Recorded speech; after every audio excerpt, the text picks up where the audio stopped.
Con el susurro del canto del loco, empezamos el último programa del mes de instituciones. Vamos a hablar primero acerca de la locura, los griegos, la sabiduría. Los griegos eran un pueblo, al menos en su edad arcaica, obsesionado con la adivinación. Gran parte del fondo mítico de los dioses Apolo y Dionisos, los dioses estrella del pensamiento contemporáneo, cuando rememora a los griegos, gran parte del fondo mitológico de esos dioses está vinculado con la adivinación. Gran parte del fondo mítico de esos dioses también está atravesado por la esfera de la locura. Se constatan profusión de oráculos en la antigua Grecia. La antigua Grecia, hablamos del periodo anterior a la Grecia clásica, a la Grecia de Pericles, a la Grecia de Sócrates, de Platón, que sin embargo también tenía sus templos, también tenía sus oráculos por doquier. El oráculo socrático, el más famoso, el oráculo de Delfos, implica en el fondo el fenómeno de la adivinación. Y en el fondo de la adivinación, una matriz, la locura. Y en el fondo de la sabiduría, también el espejo de la locura. La obsesión por la adivinación esconde la obsesión por el enigma. La construcción de templos, la construcción, decíamos, de oráculos, y también un gran enigma arquitectónico, un espacio de arquitectura destinado a la perdición de los hombres. Hablamos del laberinto. El laberinto probablemente haya sido una invención egipcia, pero que en el caso de la Grecia antigua, de la Grecia arcaica, tenía una importancia crucial. El laberinto implicaba una artesanía individual, intelectual mejor dicho, inventada para la perdición del hombre. La locura, en este sentido, es la voz que recuerda que el hombre está perdido, está extraviado en la noche del mundo. El laberinto es esa dimensión racional para simbolizar un espacio donde el hombre entra para perderse y no salir. Recordemos el mito del Minotauro, el laberinto del Minotauro, la fortaleza en cuyo centro insondable está el toro monstruoso. La construcción que ha hecho Dédalo, el famoso arquitecto griego, quien ha depositado la razón al servicio de la animalidad. Teseo, al fin de cuentas, como recordarán, es quien mata al Minotauro. Lo mata con fuerza, con astucia, pero sobre todo con la ayuda de los hilos de una mujer, Ariadna. Ariadna, la mujer que ayuda a Teseo proporcionándole los hilos para triunfar sobre la bestia, para triunfar sobre ese monstruo, para resolver otro enigma atroz, el enigma del laberinto. Materialización de la locura, materialización de una invención racional puesta al servicio de la perdición del hombre. Pero estas pistas de locura y de sabiduría las encontramos también en los primeros filósofos griegos. Aparecen en estos pensadores retóricas vinculadas con la adivinación. Heráclito de Éfeso, otro de los tantos amigos de nuestro programa, era apodado el Oscuro, Qué buen apodo. Siempre me parece un excelente apodo. El oscuro. Heráclito escribió: el oráculo ni dice ni oculta, sino que indica. Heráclito, para estas sentencias, probablemente se haya inspirado en Apolo, que si bien es el dios de la razón, como advirtió Nietzsche en su momento, esta razón, y esto no lo advirtió Nietzsche, esconde el horror y el canto por igual. Dos atributos de Apolo. Uno es el arco, que hiere de lejos con su flecha. Otro es la lira, que hace cantar. Escribe Heráclito: del arco el nombre es la vida, la obra, la muerte. La vida que inspira el arco, la lira y el oráculo son instrumentos de destrucción. La sabiduría, en este sentido, conecta la locura adivinatoria, la obsesión por el enigma y por la palabra profética, palabra que al manifestarse como enigmática revela su procedencia de un mundo desconocido, palabra que interpreta el oráculo, que quiere traducir el misterio sagrado de quien conoce el futuro. En la India, en la lejana India, encontramos un texto muy interesante que dice: porque a los dioses les gusta el enigma y les repugna lo que es manifiesto. Para escuchar a los dioses, entonces, hay que arrojarse a la sabiduría, cuyo fondo último y trágico, al menos en los pueblos primitivos, ha sido la locura. Ahora bien, cuando la renuncia a eso es inevitable, hay que aspirar a la filosofía, cuyo fondo último y cómico es la razón, es decir, la ignorancia.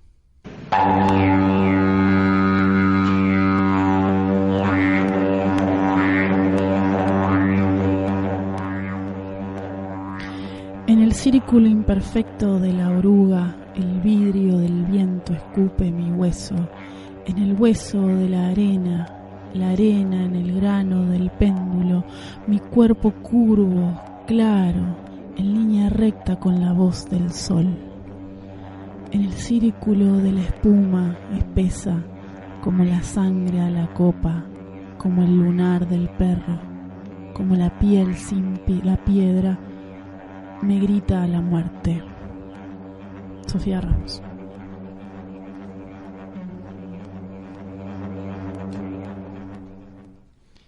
Historia de la locura es, según Michel Foucault, la genealogía de un silencio.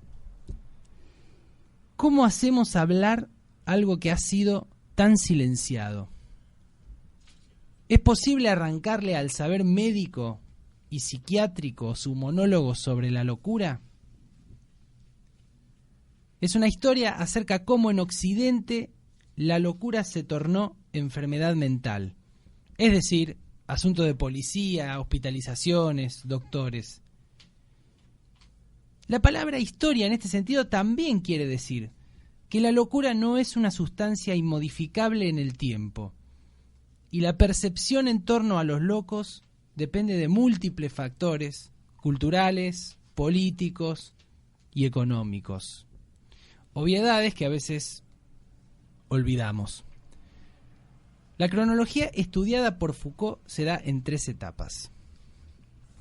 Arranca por el Renacimiento, caracterizado por la nave de los locos, una práctica de exclusión a los locos que los llevaba a navegar sin rumbo en la inmensidad de los océanos.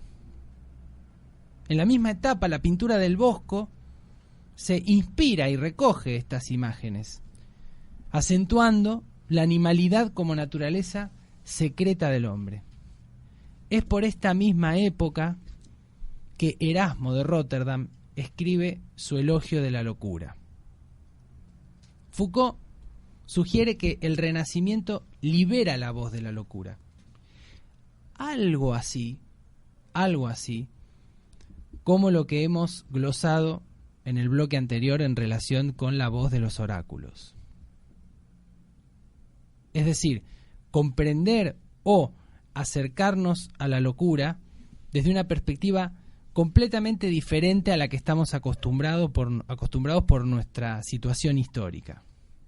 En el Renacimiento, la voz de la literatura, la voz de la locura se escucha en el arte, se escucha en la literatura. También el tratamiento espantoso que se le da a los locos con Stultifera Navis, la nave de los locos. Foucault señala una fecha crucial, el año 1656, donde arranca el segundo periodo histórico estudiado por él, la edad clásica de la locura, con la creación del Hospital General en Francia. Este hospital se funda como institución de encierro por orden del rey y también se replica en otros lugares de Europa, en Inglaterra, en Alemania. También se empiezan a usar, en lo que Foucault ha dado en llamar el gran encierro, los viejos leprosarios vacíos. La lepra había desaparecido a fines de la Edad Media y habían quedado estos espacios vacíos e inutilizados. Se vuelven a utilizar en el siglo XVII con el fin de contener, pongámoslo entre comillas, a vagabundos, prostitutas, libertinos, sodomitas, homosexuales, ociosos de toda índole. La palabra hospital tiene que ser entendida acá en su raíz, hospitalidad. No sanación, no cura, no tratamiento, sino amontonamiento. Siglo XVII es el siglo en el cual escribe su obra René Descartes, aquel del pienso, luego existo, cogito ergo sum. Hay una reflexión interesante que hace Foucault en relación a unas páginas de las meditaciones metafísicas de Descartes o el discurso del método, no recuerdo cuál de los dos libros, cuando Descartes desarrolla la duda metódica. Descartes se proponía dudar metódicamente de todas las cosas, pero la duda metódica tenía un límite y era un límite muy preciso e impreciso a la vez: la locura. Descartes escribe algo así como que podemos dudar de absolutamente todo, pero no podemos dudar de que en este momento estamos despiertos, porque si no nos pareceríamos a esos insensatos que andan gritando por las calles cosas que no son. Ahí, en este siglo, es donde empieza o donde se desarrolla la matriz que permite la definición tradicional de locura, que es la que encontramos en el diccionario: privación del juicio, del uso de la razón. Porque en la Edad Clásica, según Foucault, la locura aparece como sin razón, empieza a ser percibida como sin razón.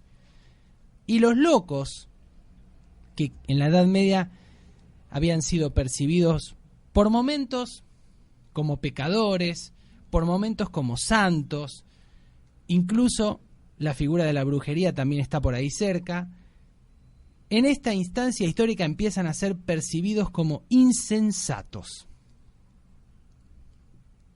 Entonces, a partir de la fundación del Hospital General, en vinculación también, aunque Descartes, por supuesto, no era consciente de estos movimientos, con la obra del propio Descartes, en las bases de la ilustración misma, del iluminismo en Occidente, encontramos a la locura como sin razón, como insensatez, y en una proximidad hacia fenómenos como la pobreza, como la indigencia.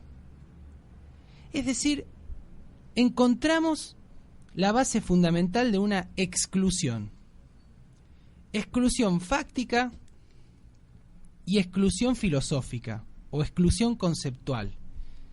La razón para constituirse, la subjetividad racional, cartesiana, etcétera, para fundamentarse necesita expulsar de su propio dominio a los demonios de la locura.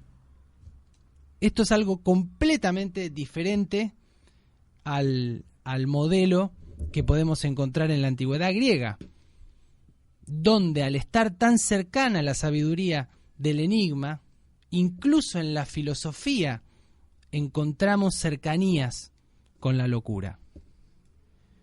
La locura, a partir entonces de este momento, entra en un largo silencio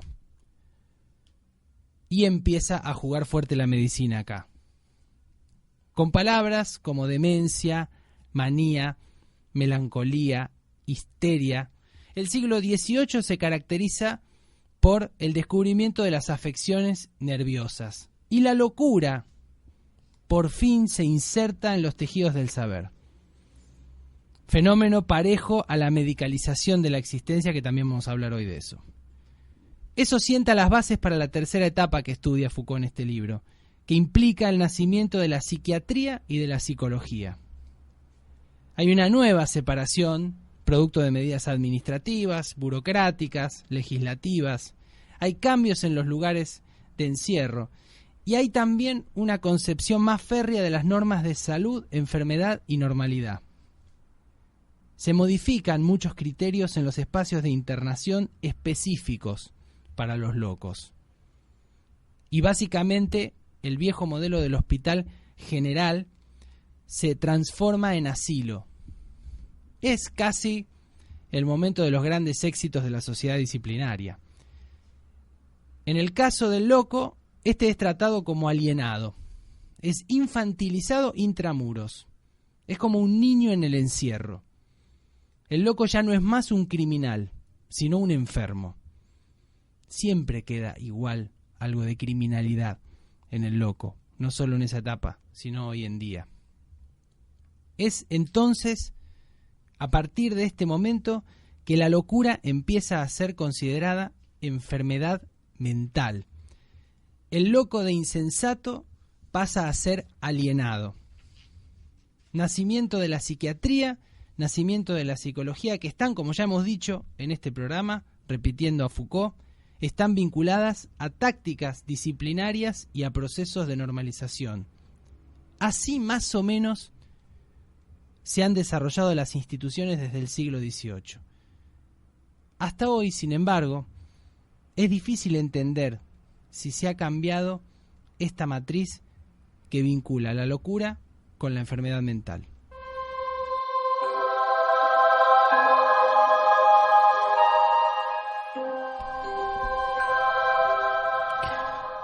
Cero. ¿Acaso ha llegado tu hora? Al menos dime si todavía ríes, si las huellas de las galaxias te tocan el borde del vientre, si todavía cantas la canción de la torre más alta, si sabes morir como nadie, si amas como ninguno, si golpeas, si violas, si saqueas, si tus hermanos mendigos guardan el gobierno de la poesía o de la nada, si tus hermanos aspiran la forma del dolor, las pústulas de lo áureo. No sé cómo, pero quiero escucharte y no ser aquel idiota que usa tu nombre.